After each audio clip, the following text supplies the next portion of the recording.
Hey, what's up guys? Welcome back to another video from Travel On.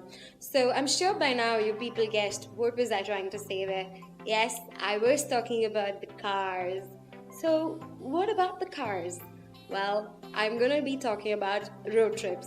And what is the first thing when we say road trip? It's either our cars or our bikes. But before you hit the road for a road trip, there are certain precautions you must take. So these small hints and tips from me is going to help you make your road trip a more memorable one, because girls just love road trips. I mean, on a really rainy day, you take her on a long drive and she's just gonna love it.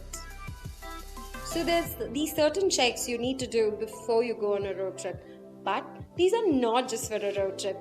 I mean, if you do these checks on a regular basis, it's going to save you not only time but money as well. In a recent survey conducted by a car magazine, it was found that people who do these checks on a regular basis can save up to 30,000 rupees a year. I mean, that's a lot of money. Woohoo! I mean, we can plan on another road trip or another whole trip altogether.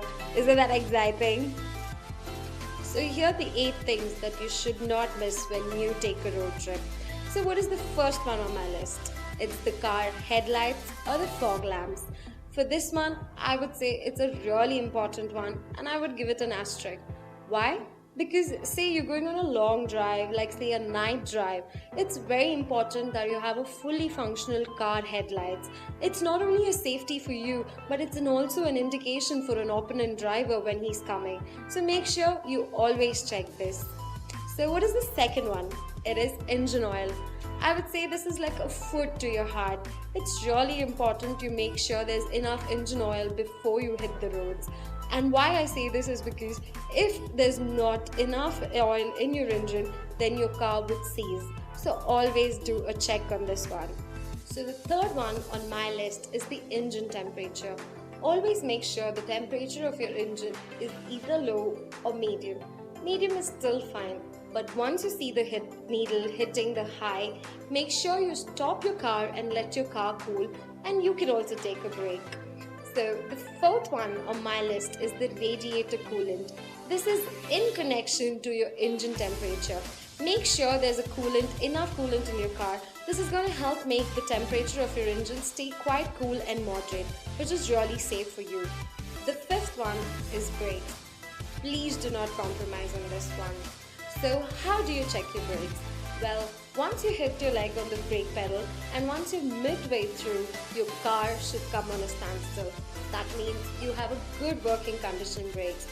Always check for your brakes before you take it on a road trip. The next one is tires. Make sure you have no flat tires. There's enough air in all your tires. Another one which is really important, make sure there's a spare tire in your trunk. And not only your spare tire, but also all the tools required to replace one. Otherwise, there's no point having just a spare tire in your trunk, people. Sometimes when we travel, we cannot really judge what the weather could be like. So always make sure you have a fully functional air conditioner, because sometimes you might want it to be cool inside your car or warm. And all this can happen only when you have a fully functional air conditioner. And last but not the least is make sure you check for your wipers, because as I mentioned, girls really like to go on a long drive on a rainy day, but not in a car that does not have a functional wipers. So always have a check on this. And also the water levels in your sprinklers, because when your windshield gets dirty, it's going to help you clean up. So all these 8 things, if you check on a regular basis, it's going to help you make your long drive or your road trips really smooth, fun and really memorable, and your girl's going to be impressed because you have all the things on hand. So as usual, please keep watching the space for more updates, and also please like, comment, share and subscribe. This is Nikita signing off from Travel On.